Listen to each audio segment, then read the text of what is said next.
Hello and welcome to the More Cheese, Less Whiskers podcast. My name is Dean Jackson, and today we're talking with Chad Lowe. And Chad is a tax specialist who helps companies who do R&D get tax credits from the federal government. And this is money that's available to them. They don't even know it, probably in most cases. And so listen in as we discuss how to bridge the gap from somebody being entitled to something they don't even know exists, how to get them to raise their hand so that they are engaged in a conversation about it, and then how to present the cookies that will move them into having Chad help them get this money that they're entitled to, and do it all in a way that doesn't convince people in the beginning, but compels them to raise their hand so that we can conversationally work them through the idea of taking action to get something that they want. So there's lots of applications here, whatever, if you're in a situation where there's something that you can help somebody do, that if we take just one step back and only talk about the cheese, the benefit of it, without talking about the mechanics or the logistics of it, you'll find that it's much easier to get people to raise their hands. So we hatched some really great evil schemes in this episode. I think you're going to enjoy it. And then let's talk about it at the end. Chad Lowe. How are you, Dean? I am fantastic. How are you, sir? I'm doing well. Well, I am excited to hatch some evil schemes with you today. Oh, there's some evil schemes to be made here, so I'm excited too. Perfect. Well, we got the whole hour, so let's kind of jump right in, and I'll have you kind of explain to me, give me the context of everything and where you think the big opportunity is, and then we can take it from there. Yeah. So I do a really specialized tax consulting with the research and development tax credit. It's different than kind of traditional CPA work. I don't do any tax returns. I don't do any financial statements. I don't do any bookkeeping. The R&D tax credit is all I do. And it's complex enough, and there's enough kind of gray area that most CPA firms don't have kind of an in-house expert. So it's given rise to some boutique firms and to some specialty firms that just focus on doing that. And it's a money found type of service. So we come in and are able to save our clients tax, some significant benefit. And, our fee is kind of a small percentage. It's not a contingent fee, but it's a small percentage of what the actual savings are. And so traditionally, this has been something that we've gone out and worked with more mature companies, manufacturers, small manufacturers. I have a lot of companies, clients in the ag industry, actually. And now there's a change in the code. And so actually the credit can now be used against payroll tax. And so a lot of these startups, these venture-backed startups that have high R&D costs and high payroll costs can now utilize the credit, where before they didn't really care about the credit at all because it's an income tax credit and they're likely never going to pay income tax. And so I'm out in Northern California where, a lot of those companies are and have made a lot of headway with some relationships out there. But that, I think, is the biggest kind of single target market, is those venture-backed startups, high R&D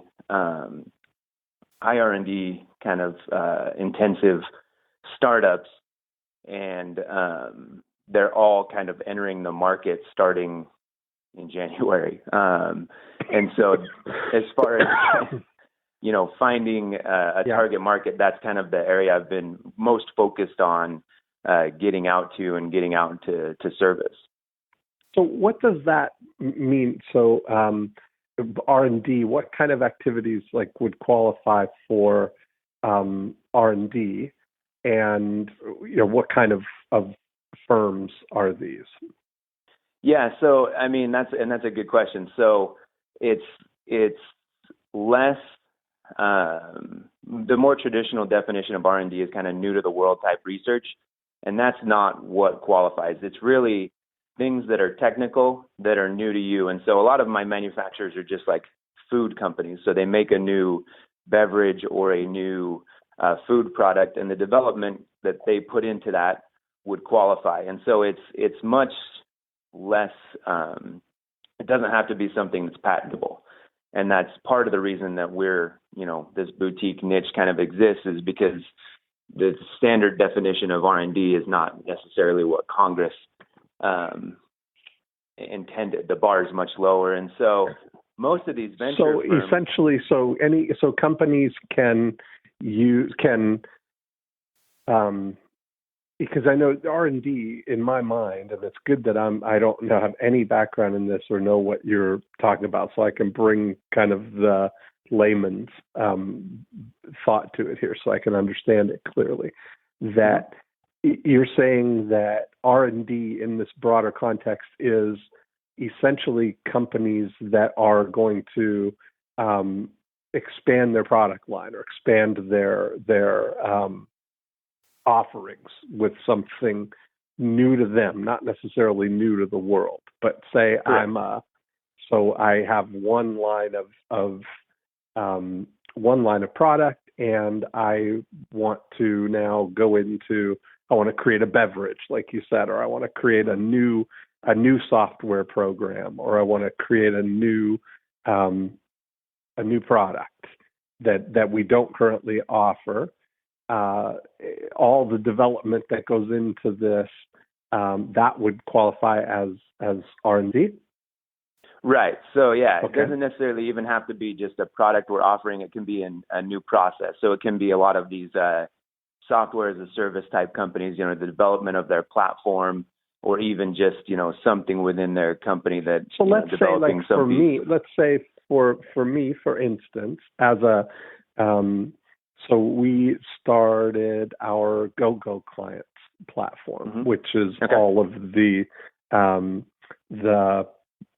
landing pages, autoresponders, toll-free voicemail, texting, and a CRM all in one package. So all of the creating that would be sort of R&D, all the stuff in getting that ready to go to market kind of thing? The technical development behind that. Now, if there's the marketing research, the market research, soft science stuff doesn't qualify. But yeah, any of the technical aspects in making that work would be something that would qualify. Okay. Well, that's pretty exciting. So to create new products and stuff. Okay. And then how does the tax credit work? Like, practically, what does that mean? That how would that? What are the sort of real ramifications of that? Because a tax credit, I know, is different than a tax deduction. Right. So it's a direct dollar for dollar savings. And so when I talk in terms of benefit, like if I say someone has $100,000 in benefit, I'm talking direct savings of $100,000 in credit that they're able to use to offset tax. And there are instances where the credit exceeds the tax liability, and you don't get a refund in those cases. For traditional businesses, for these startups, they can then use it against the payroll tax, but yeah, they might have some any kind of federal. They can use it for any kind of federal tax, right? And it can carry over. It can carry over to, so you don't use it all this year, but you got a credit that you can apply to next year. Correct. Okay, perfect. That's an interesting thing. I remember hearing years ago about some one kind of tax strategy that some companies would use is buy companies for their tax credit. That a company that started up, did some R&D, didn't ultimately take the product to market, but they had this tax credit that had value. And so even though they're not creating revenue, somebody would buy that company, buy the tax credit value of that company. It seemed kind of interesting. That is interesting. There have been states that have played around, because this has been a problem that, you have all these intense R&D costs in these entities that don't ever make money. Yeah. And so there have been some that have been, investigated, like selling tax credits and all that stuff. But yeah, I mean, for the most part, I've only dealt with profitable companies, because I'm just really forthright when I talk to people about this, is that we could get you a ton of credit, but if you're never going to utilize it, who cares? And so, and I have talked in some instances to companies that, generate large credits and then do go to sell.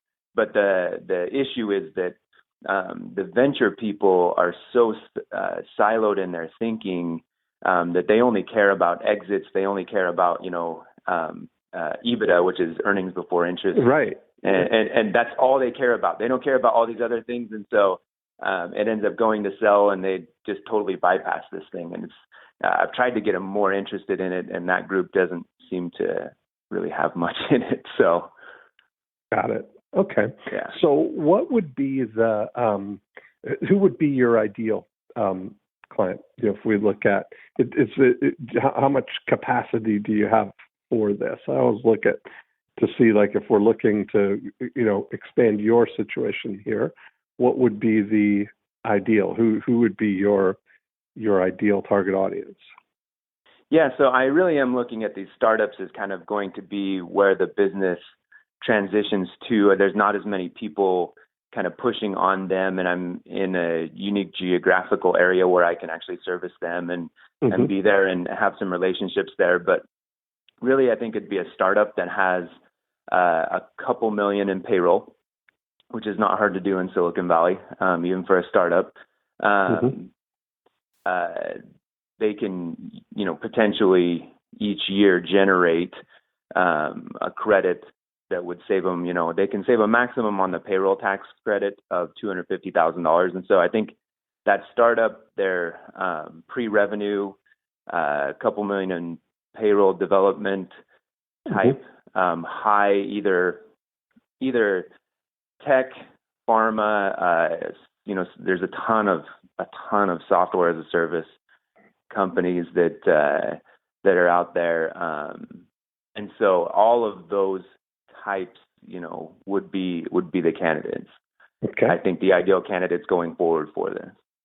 Okay, and so those kind of things, then they can get a maximum of $250,000. Would a company with a couple of $1 million in payroll, they wouldn't have that much payroll tax, would they, or would it? No, they wouldn't. They wouldn't have that much. It's going to be about 6.2% of whatever their domestic payroll is. But again, they can carry that forward to. They would certainly be able to generate more credit than they could use, and they'd be able to carry it forward to a future period. And they'd have payroll for a few years before they either. That's great. I mean, when you look at that, so if a company makes it, for instance, like that, that could be a big thing. How is it a maximum of $250,000 cumulative, or $250,000 a year, or is it only per year they could do that? And that's just the amount they can offset payroll tax with. If they have $500,000 in credit, they could use $250 against payroll, and the other $250 would carry forward on the income tax returns. And, we would have the documentation and support if they were to go to sell, that those credits would have real value and be, the buyer would feel comfortable knowing that those credits are actual numbers and not just because the tax prep on these type of companies is very minimal. Because they don't pay, I mean, it's just basically because they're not making money. Yeah. And so, reading just off the tax returns, you might have a lot of concern that those numbers are actually real or were done properly. But if we have our backup documentation, they know what they're looking at. Okay. So I love that, there's in 2009 when Obama came in and instituted the stimulus package, one of the things that they did was offer a first-time buyer home buyer tax credit, and that was you could get up to $8,500 to buy a home. And so I created a whole program around this where, I actually had and still have the domain name taxcreditguide.com. And we did a program that was for first-time buyers where we'd say, how to get up to $8,500 in free money from the federal government to buy a home. And that was sort of the benefit, the all cheese element of this, right? Of how to articulate it to someone.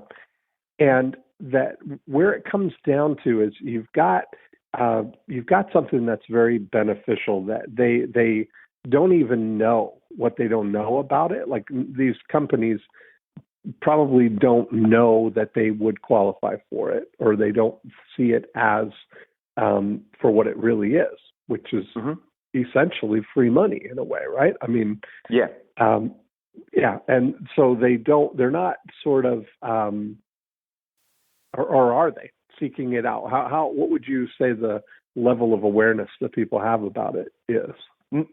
Not much. Anytime these programs have like a first year, things are very slow.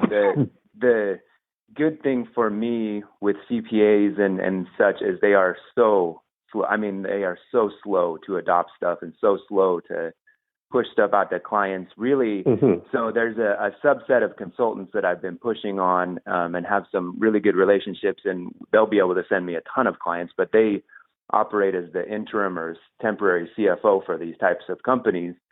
And, some of them knew about it, but had no plans in bringing it to their clients. And they're as far as financial consultant, they're the number one financial consultant for the client. And that's either because they don't know how or they haven't gone through it. So it's not. They really didn't know much there. They didn't know much about it. And so I've been going through and kind of educating them. And they're all sitting there going, yeah, we need to get our clients on it. And then we have to actually even go and educate some of the payroll companies on this and say, hey, you need to make there's some changes you need to make to kind of adopt this. And a lot of your clients are going to be pursuing this, and they're behind it. And so, I mean, as far as getting it out there, there's information out there, but it's not being pushed to the clients. And most of the clients I talk to have no idea how this thing works, or because there are a few complications that I've worked through. And so they don't know much about it. No. Okay. So if I look at this, like from zoning in on where your need and opportunity is, if we were saying, breaking this down into the before, during, and after units, you are, you're already doing this, you're competent, you know how, if I were to deliver you the ideal client, you could get the result for them. So it's not that we're trying to figure that out. You're doing that. Now, the next step is that we're talking about the before unit here. So is it, you seem to be clear on who the target audience is, that you can identify who they are. And do you have a predictable way of, in Profit Activator 2, compelling people to raise their hand, to start the conversation, to generate leads? Are you, do you have a predictable system for that? Not really. So I don't do a lot of direct marketing. I tried a couple different things But most of my stuff comes from referrals from either CPAs or these interim CFOs are going to be a big source of referrals and clients. Okay. But that's probably is that because you haven't tried or go direct to the companies, or is it that it's going to be better to go to the advisors? Both. So I actually started by going to the actual funds that finance these ventures. Mm-hmm. And again, there was just zero interest. I had actually sent out a marketing package with, it was lumpy mail, some unique education, some what I thought were like compelling offers. Like I even offered to work for one of their companies for free. They just don't care. They don't sit in that seat. I think eventually they will once they see it a little bit, but they didn't have any interest. And so then I started pushing on the interim CFOs, and I didn't even send them anything because I felt like I was behind. I just started calling and making relationships that way, and through LinkedIn, people that I was connected to connections, and kind of went that route. I did a little bit of direct marketing, but it was email and then have them set up. And I did get some response that way. But I just got so busy with some of the other stuff that I didn't put a full program kind of around it and getting people to raise their hand and have, a real clear place that I was going to take them once they had raised their hand. I gotcha. And so what is like new client worth to you? What would be like is there ongoing revenue, or is it a fee, like a one-time fee?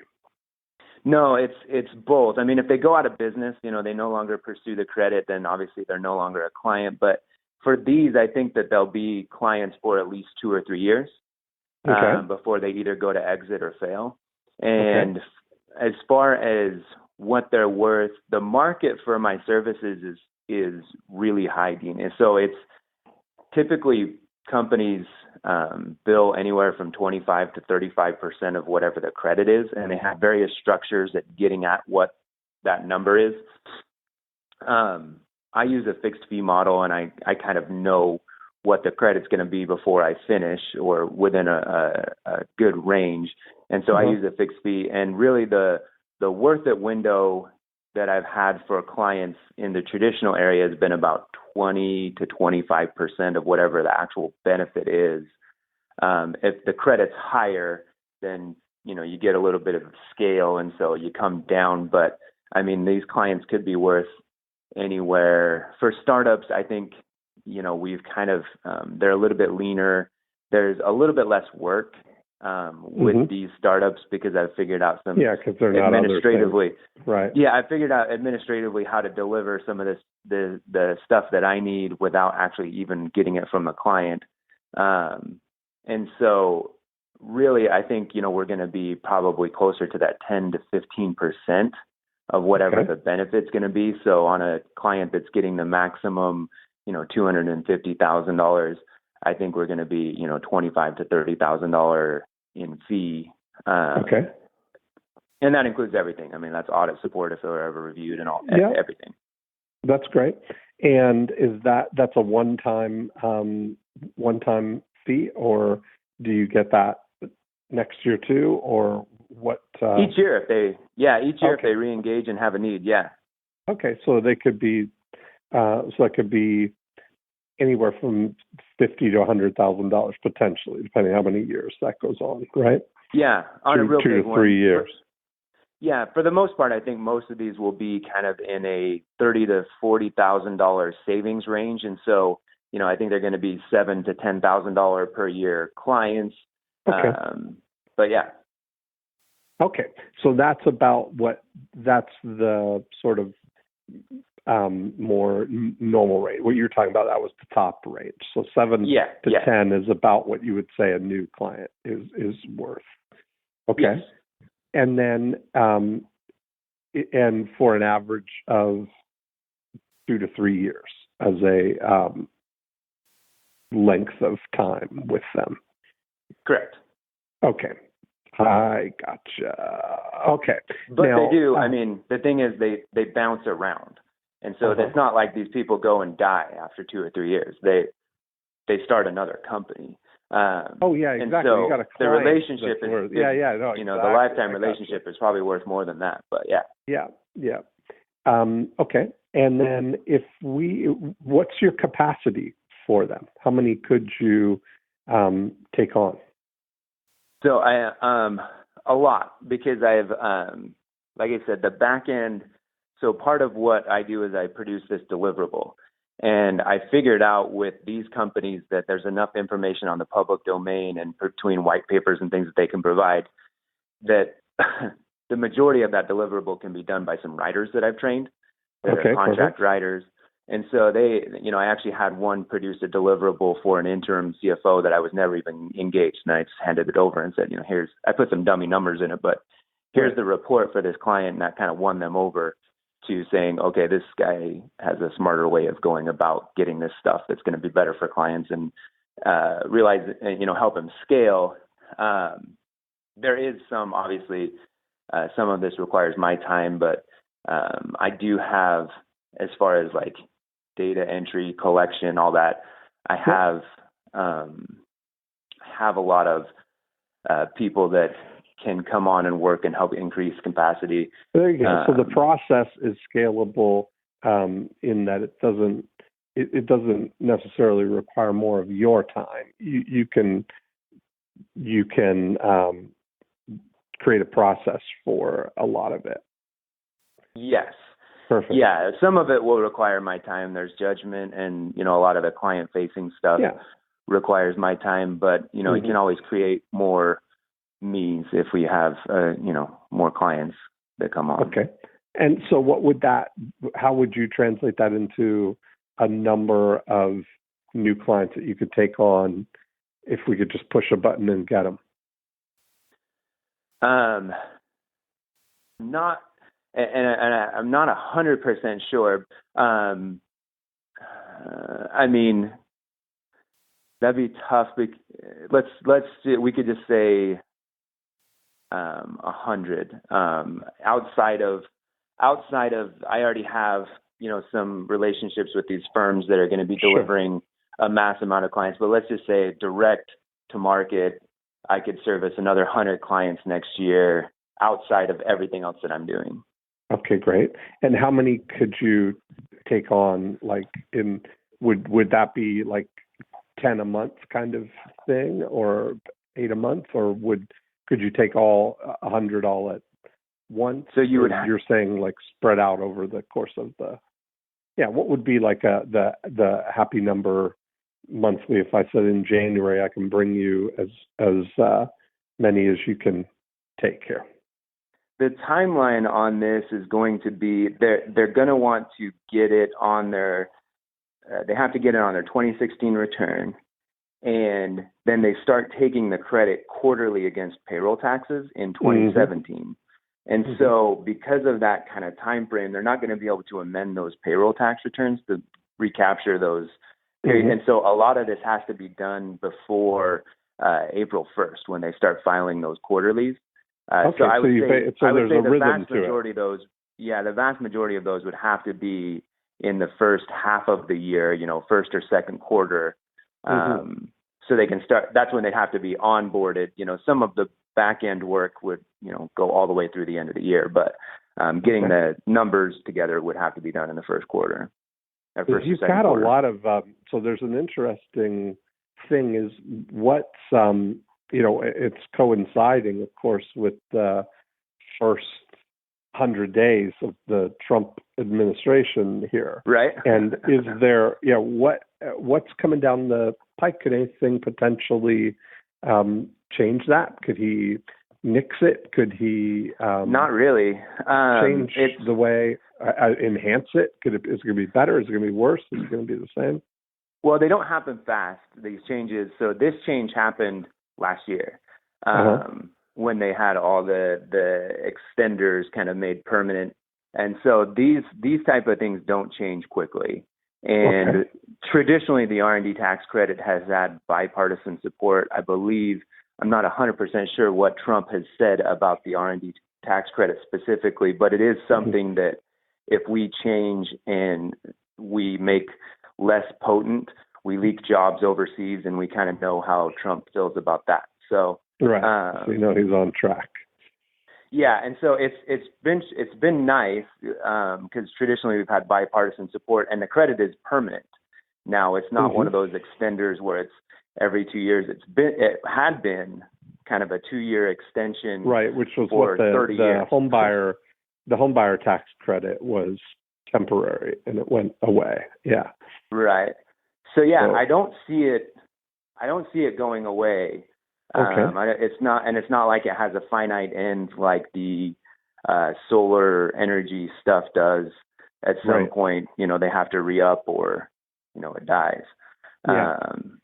I don't see any major changes, at least in the next 12 months. Okay. And then what would you cheerfully pay for a new client?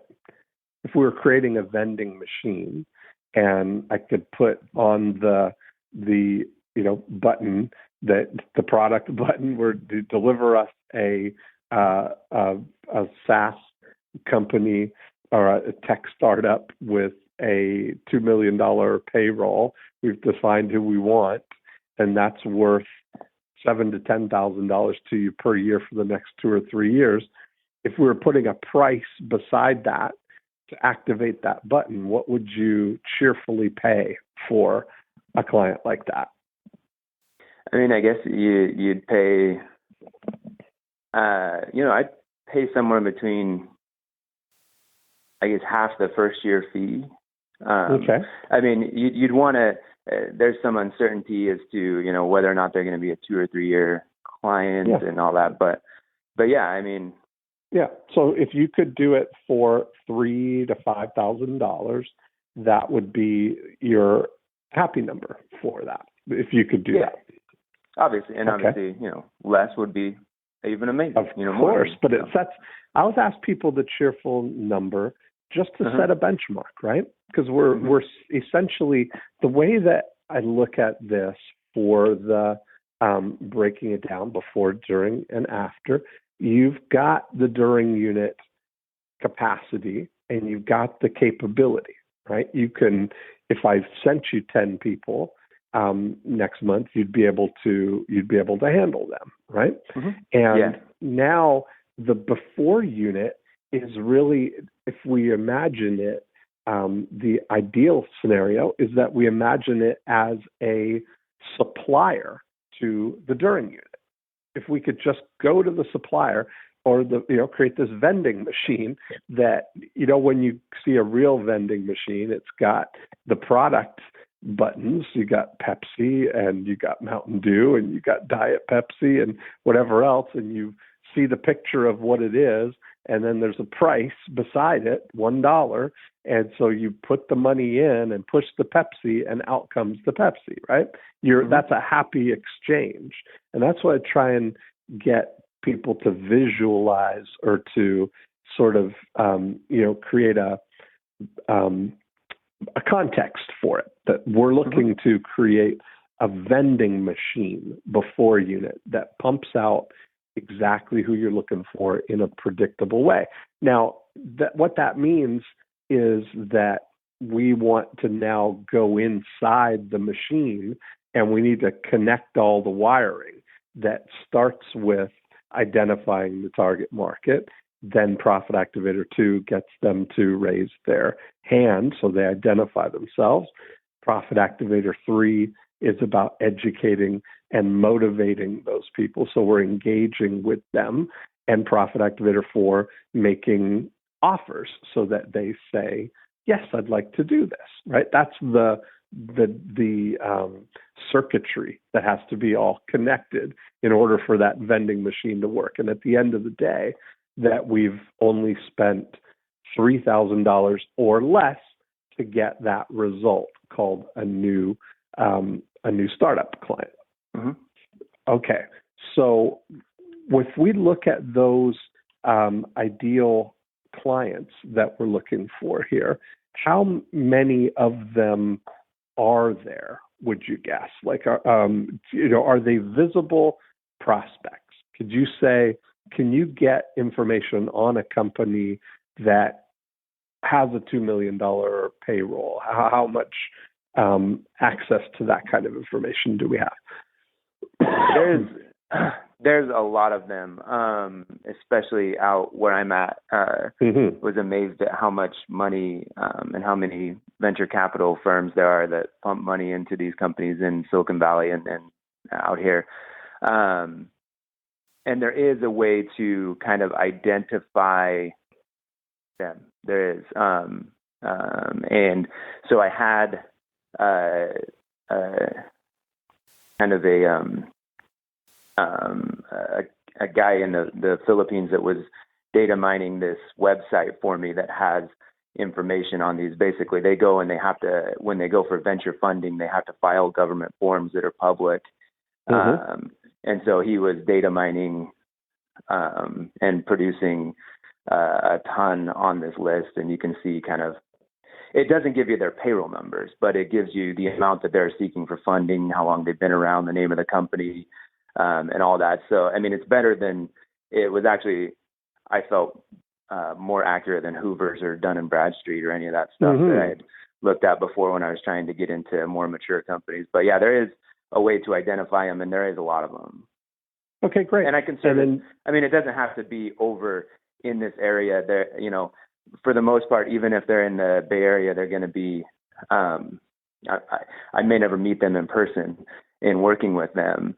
And so, but it's just some people, for whatever reason, feel better about someone that has a California address. But yeah, okay, that's fair enough. And so these, with the data that you're getting, who's the person that would be the best person to talk to about this? Like who's the who would this show up on their radar as something that, oh, this could be a benefit, you know? Usually it's a CFO controller, but some of these companies don't have one. So it'd be even just the CEO owner that would kind of make this decision. Okay. So the CEO. Okay. And now we've got that, and we know who they are, and we know in a band of likelihood what their that they meet our requirements here, that they probably likely have, like you said, it may not be a couple of $1 million in payroll, but certainly several $100,000 or $1 million or so, right? Okay. And now that's on one end. Then on the other hand, we have this pot of gold called how much free money for them. Let's take is there a way to get sort of revenue numbers that they have, or is there a way to kind of predict or say, what kind of, where to get a sense of how much they could save, kind of thing? Yeah. So most of these companies are pre-revenue, and so there's no revenue, but it's the credit is wage based for the most part, wage and contractor based, and so if they have 10 employees, you can kind of guess that they're going to have a certain amount of payroll. And then the nice thing too is the payroll tax is what we're saving. And so it all kind of lines up pretty easily. And so would they get that money back, or are they getting a check, or are they getting how does it manifest itself? So let's say this year they've been merrily going along. They're coming up on the year here, and they're filing in April. And this year they spent $1 million on payroll, and that means they spent $62,000 in payroll taxes, roughly, right? 62 or 65,000 in payroll taxes. Right. So it Is would that about be, right? Yeah. So no, you're at it. If you're looking, Dean, we may need help. That's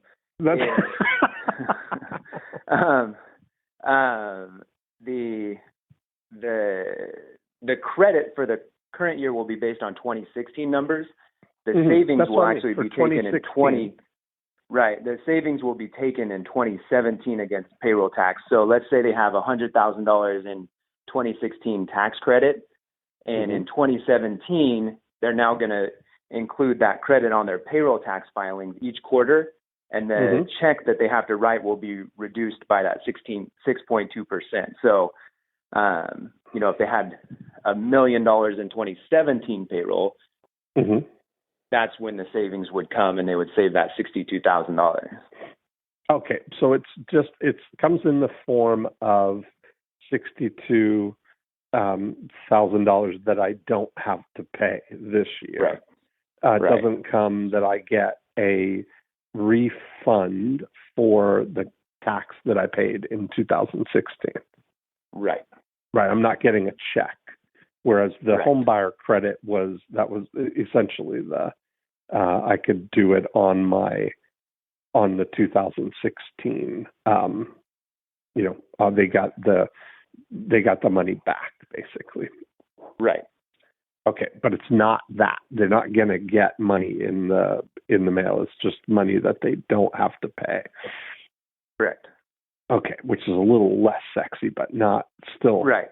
It's money, and I get it that you're right that the thing is that it's money they're having to pay anyway.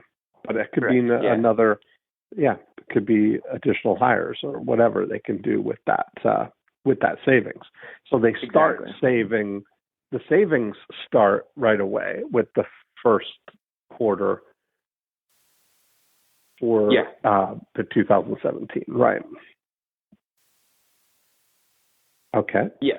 Yeah, that's correct. Okay. And so that's an immediate, sort of an immediate sense of it.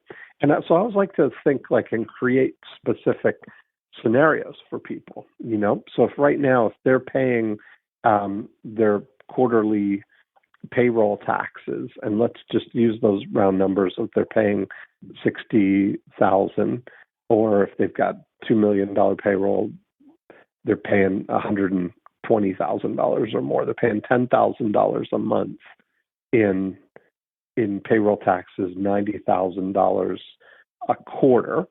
So if I elect this, I find out about it now. We're at the end of 2016.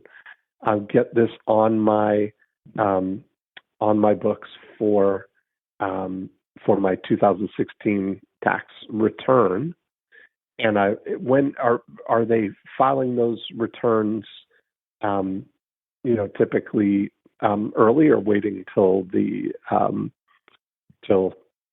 April to do it. When would I realize my first savings? So if I'm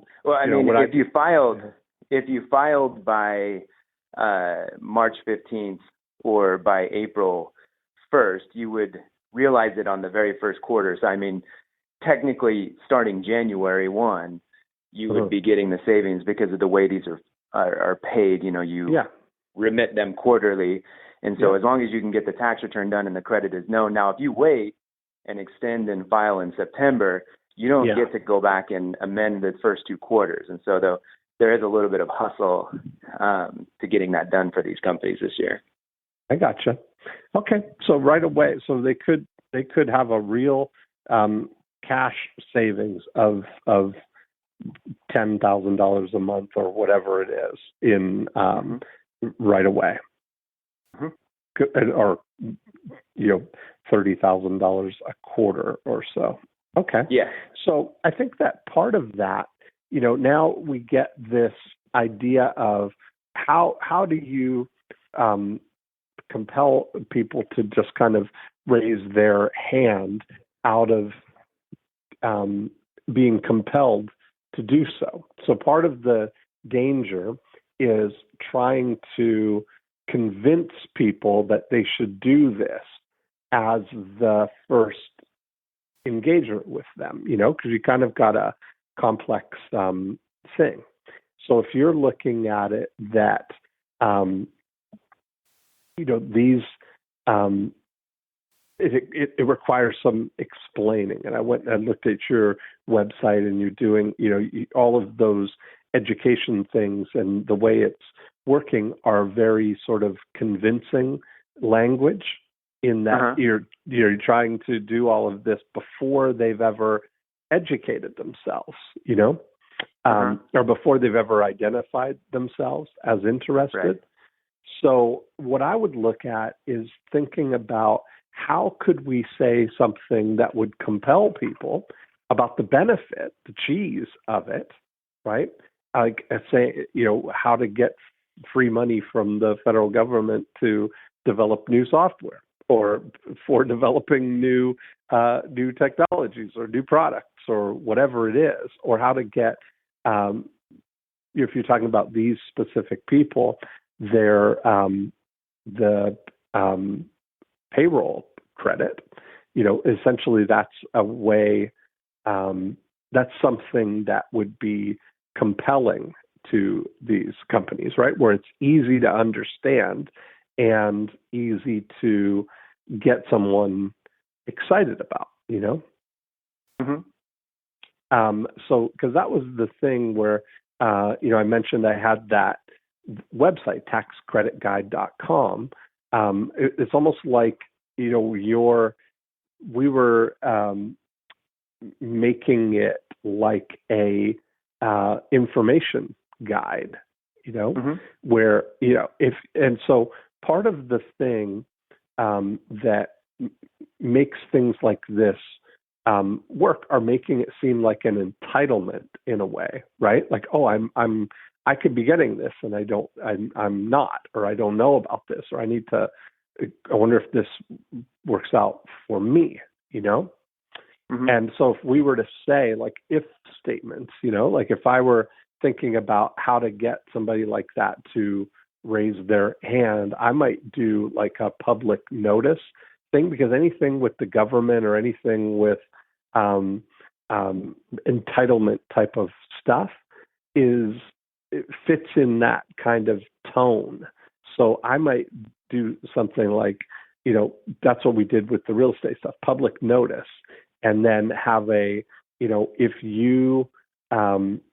if your company has 10 or more employees, and you're developing software or whatever, whatever the thing is, to read this, and then talk about the tax credit that you may be able to get,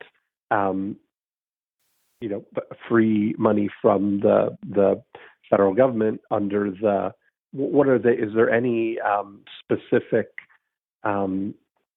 title for what the category is, or what program it is that allows this money? Is there some act or some? Yes. Yeah. So the act What's that was that? It's the, I'm going to butcher it. I forget the name. I think it's I can't remember if it was the Hope. Oh, dang it. There is a specific name. Mm-hmm. And so if we did know, what would it, but it's a federal program, right? Yeah. Oh, yeah. Yeah. Mm. And I might even it might be evil to have a, to get to make America great again in there kind of thing. You may be able to get free money from the federal government to make America great. Yeah. So it's yeah. It's the PATH Act is what it was. Sorry. Anyway, brain fart. But how do you spell that? PATH, PATH. So it's Protecting Americans from Tax Hikes Act. Okay. PATH Act. Okay. PATH Act. Yeah. Uh-huh. And so, we did, and I've used that tone for several things. So I've used it for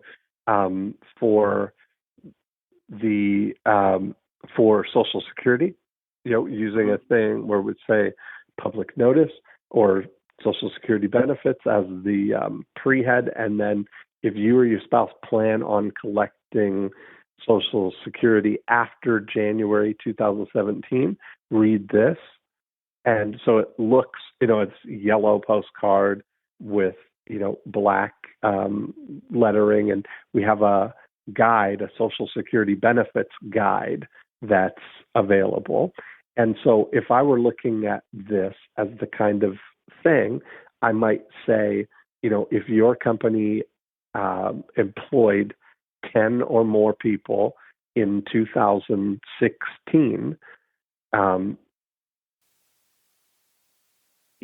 and you develop software or something that would be a qualifier there. And I'm just brainstorming, it takes a while to kind of get the copy on this, but I want you to get the tone of it, that all we want is somebody to say, that's me. And then to introduce this idea that this new PATH Act entitles U.S. companies that are involved in software and technology development to get,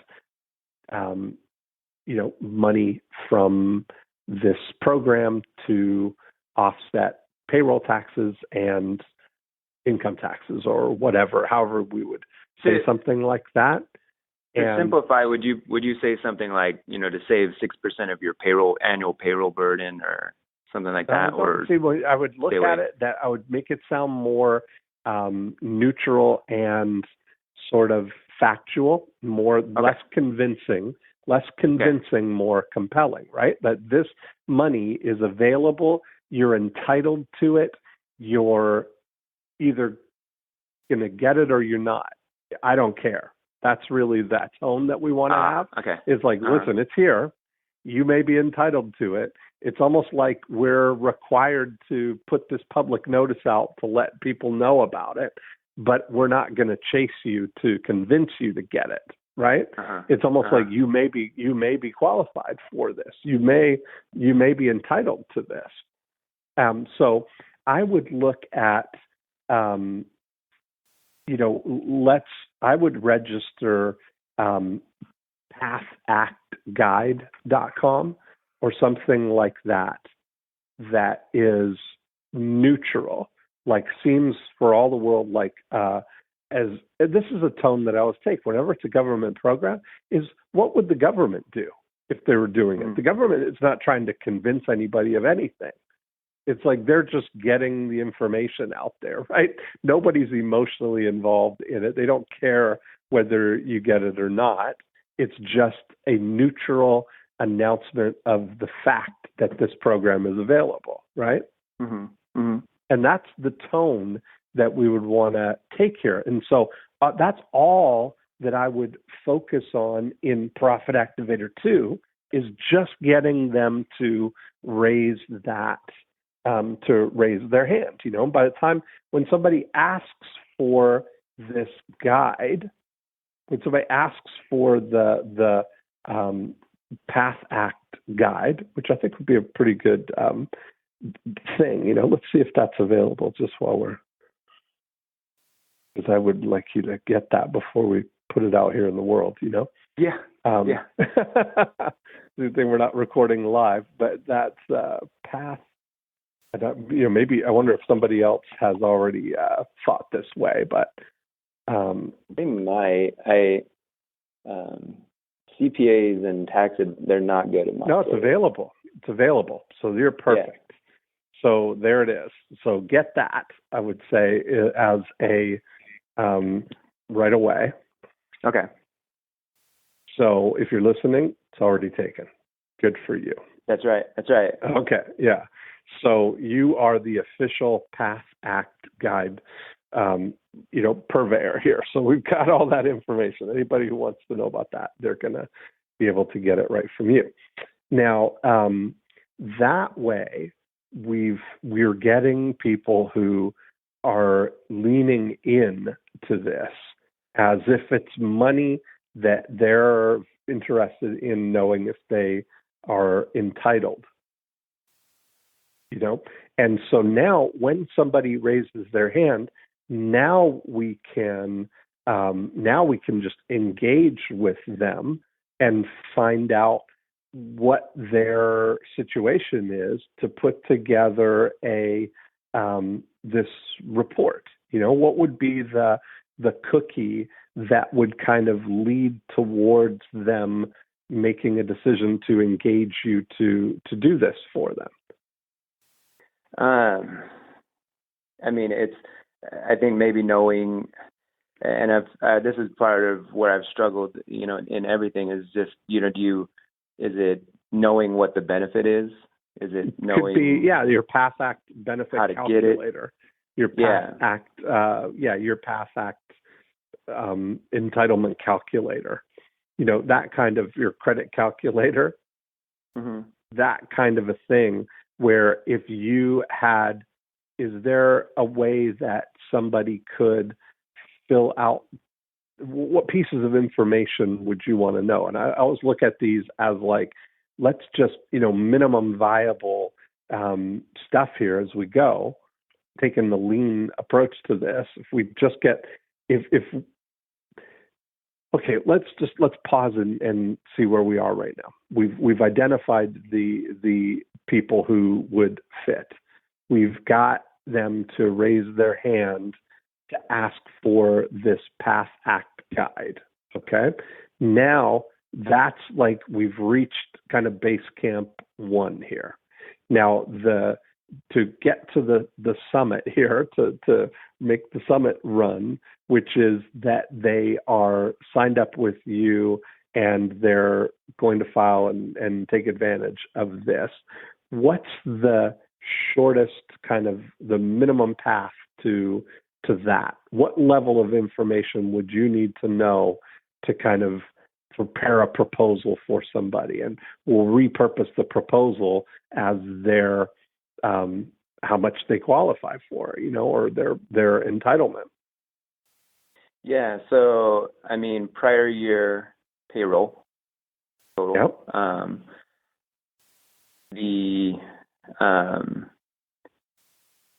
Of total either revenue or if they're pre-revenue, just knowing, if they have $0 in pre-revenue, I know they're a startup, they qualify.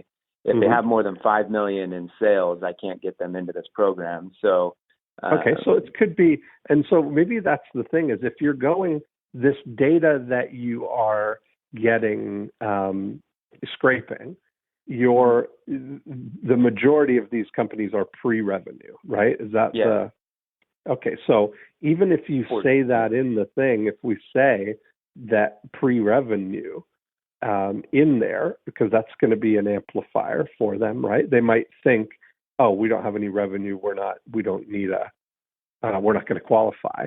But if you know that it's pre-revenue on their and qualifies for payroll taxes, that's and we may even call it that, a payroll tax credit. Okay. These are all amplifier language, This is like, oh, that is us, because everything that we say in that kind of initial phase is either a amplifier or a filter, and we want to look at what the amplifiers are there, because otherwise they're going to filter themselves out. But if these people, which we already have pre-selected because we have a higher likelihood that they're pre-revenue or below $5 million revenue and have 10 or more employees, that's the kind of data you can get from the scraping that you're doing?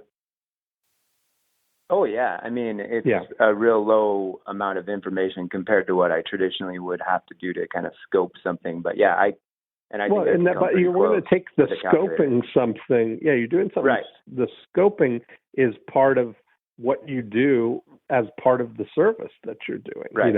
But if you can just get the bare minimum information, meaning the amount, the payroll, because that's just a straight up kind calculation. It's 6.5 or 6.25 or whatever you said percent, 6.5% of the amount that they paid in payroll. Would you list like industry, like software, and list like 5 or 6 key industries so that they're again amplifying? Oh, that's us. Click the box. Yeah, well, that would be helpful for me to know too. Yeah, I think so. Absolutely. Not so that I what can't tell, but no, but it would be good if that's in there. Yes, that's us. Mm-hmm. Okay. Mm-hmm. So payroll amount, the industry, and so almost like saying, I have a reverse mortgage client, and one of the things we do for that is just turning the things into this is what you have to do. I have to do is continue to own the home and live in it. And that's really the baseline thing. So they don't have to do anything differently than they're already doing.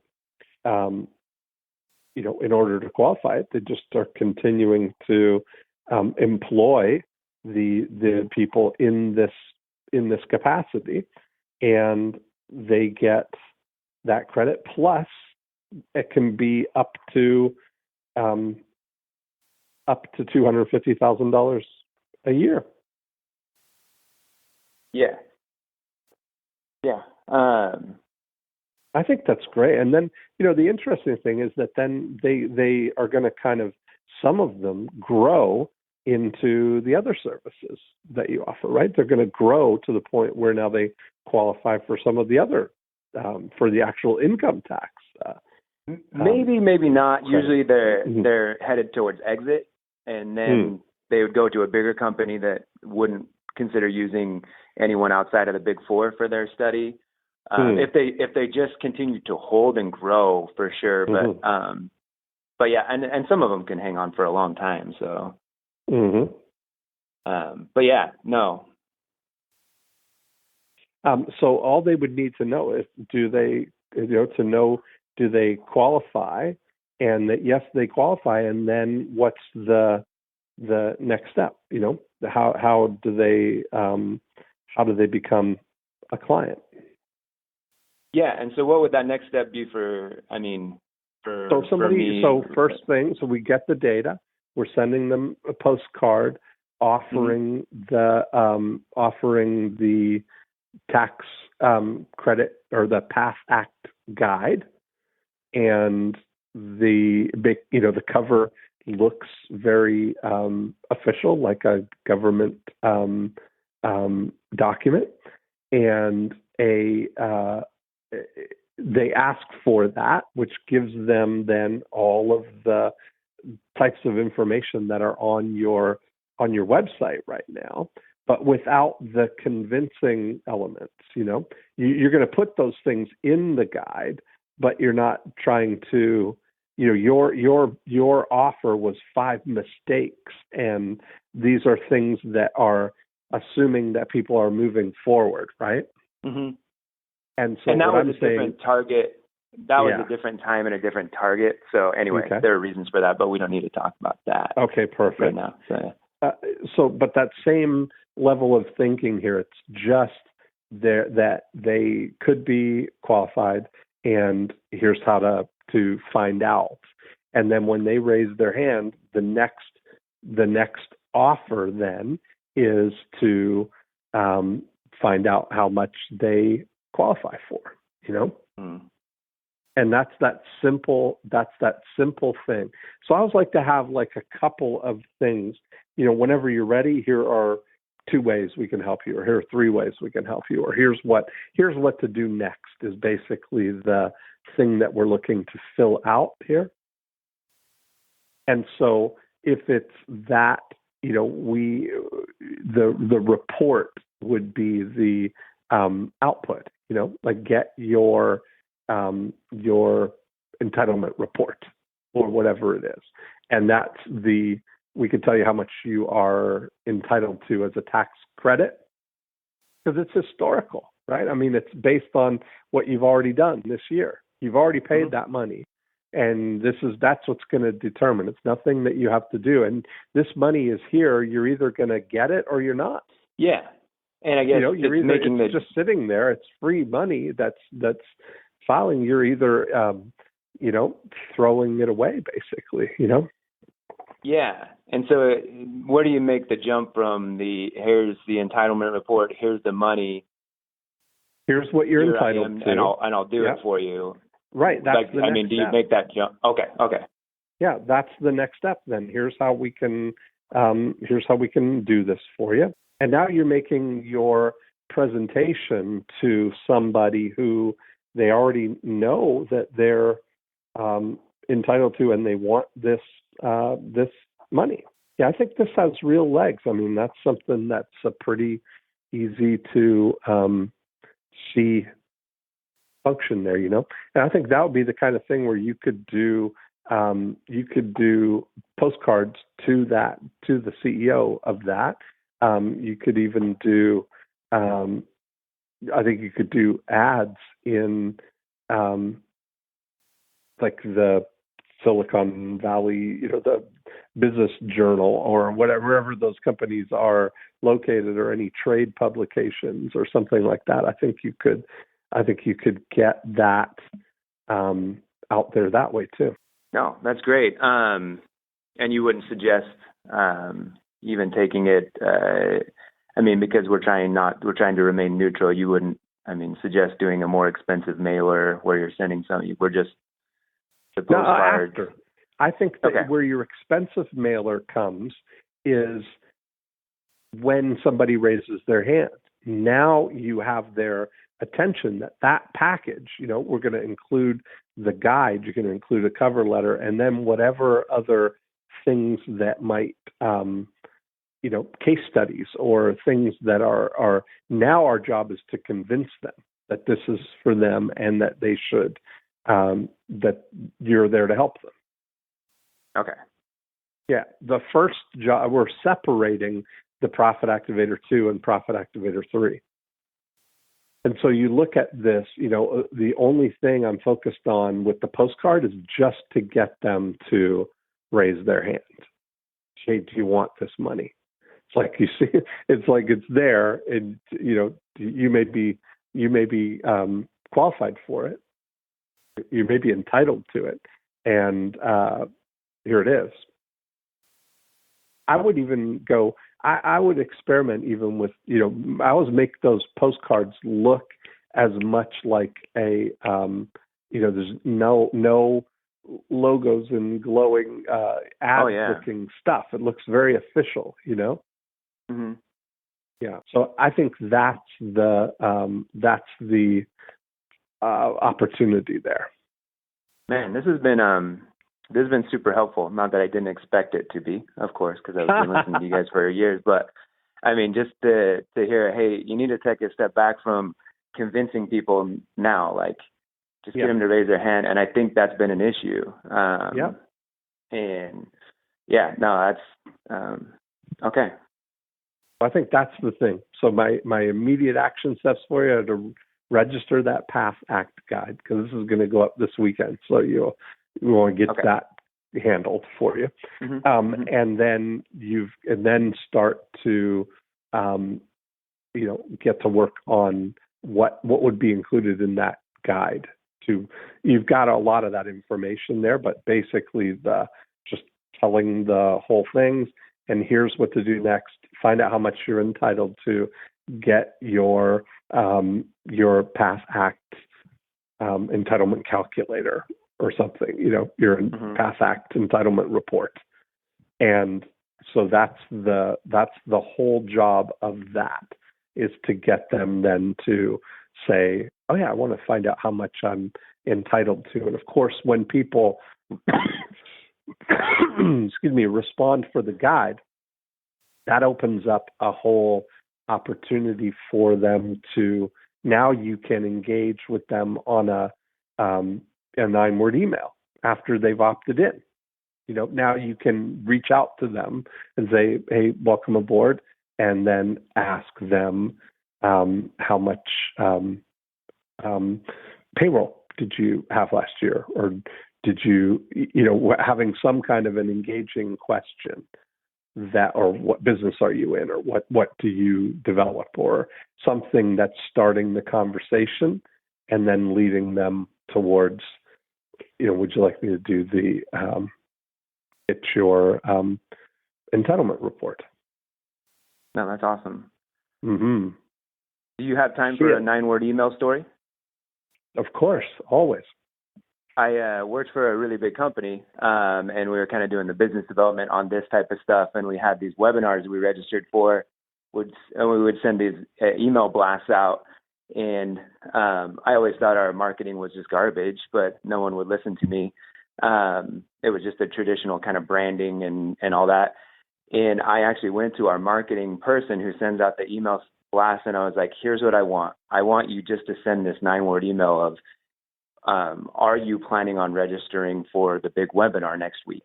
And it can't have any of our normal marketing stuff. It's just got to say -Chad, and that's it. And that's all I want. And she was just dumbfounded. She was upset. And I was like, no, you need to send this out. And I had sent out web blasts every week and gotten zero response from all of these web blasts, right? And we sent it out, and my list was like, it's probably like 1,000 CPAs, right? And I got 20 responses from that 9-word email. Yeah, right. From people I'd never heard of. And that's so great. She was just dumbfounded, and still no one else would use it because they're like, well, this doesn't fit what we normally do. And I know, exactly. Who cares? Yeah. They got people to raise their hand, and I started a conversation with them. So it doesn't even have our logo on it. Yeah, I'm like, I don't even know who any of these people are, and haven't been able to get them to respond. And then this it was just funny. But that's so awesome. Congratulations. I love to hear stuff like that. Thanks for sharing. Yeah. Cool. Yeah, no, this is great. I'm going to get off the phone once we're done and call my web guy and get everything going. So. Okay. Cool. And then let me know. Yes. Thank you so much, Chad. Dean. Thanks for playing. All right. Take care. Talk to you soon. Bye-bye. All right. Okay, bye. And there we have it. Another great episode of More Cheese, Less Whiskers. If you'd like to continue the conversation, you can go to morecheeselesswhiskers.com. You can download a copy of the More Cheese, Less Whiskers book.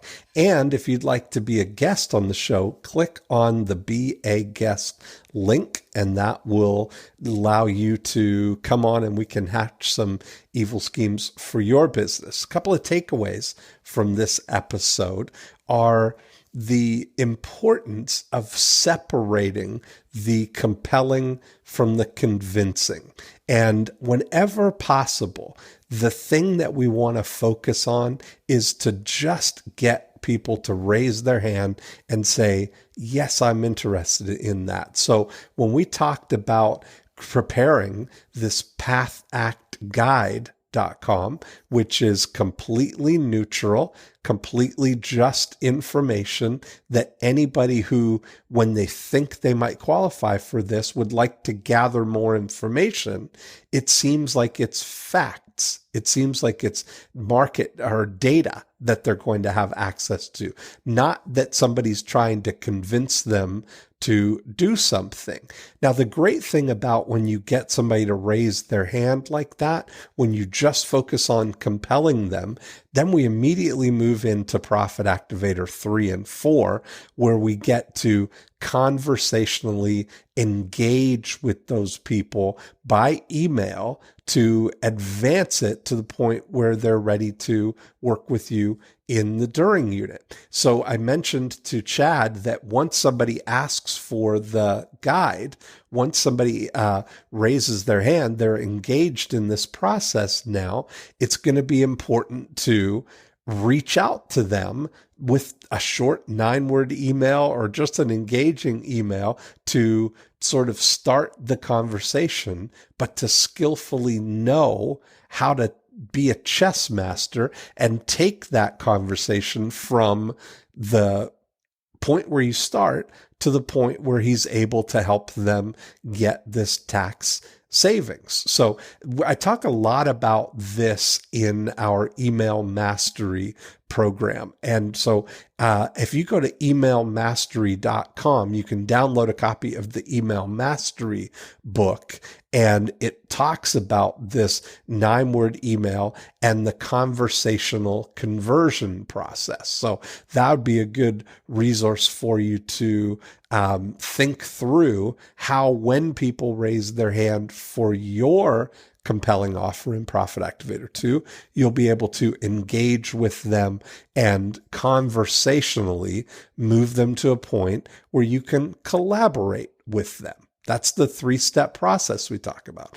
Compel your prospects to raise their hand, convince, meaning give them all the facts, all the things that they need to convince themselves to be convinced, and then offer to collaborate with them to get the benefit. So that's it for this week. Tune in next time and we'll have another great episode of More Cheese, Less Whiskers for you.